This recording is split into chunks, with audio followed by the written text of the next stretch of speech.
Welcome, Bereans. We're coming to you this week from Lincoln Hall, the administrative center of Berea College.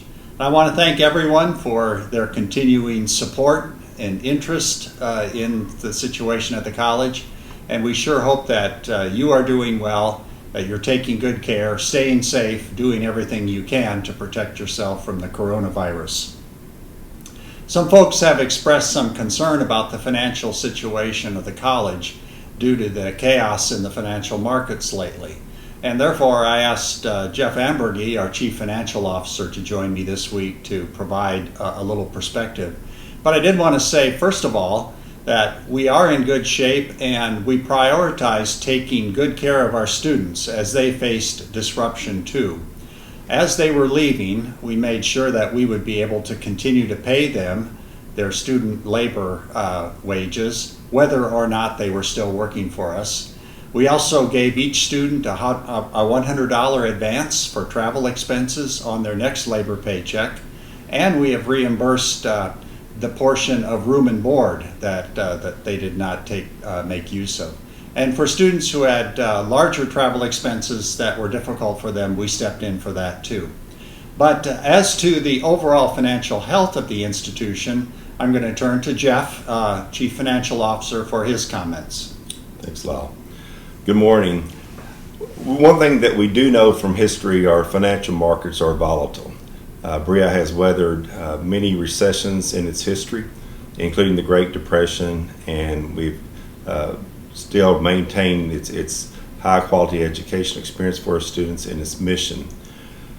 One thing that we do not know though is when these market declines will happen, how long they will last, and how deep they will be, but we need to be prepared when they do happen.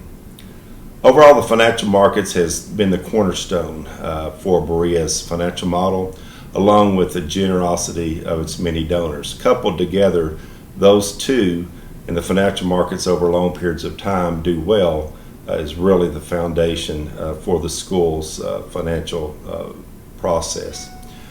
One thing that we realize, and as both administrators and for the Board of Trustees, is that we must be prepared when these things do happen. Our trustees had the foresight many years ago to put in place some financial protections to help us when these market declines happen. And one of the key things that we must be aware of also is when these happen that we are not selling depressed assets in order to raise cash. In other words, the college has plenty of liquidity, plenty of cash to cover its obligations in its budgeting process. So in summary, I would say that these financial protections are well in place. We are prepared to work through this and become a stronger institution on the other side. And again, thank you for your generous support of the college.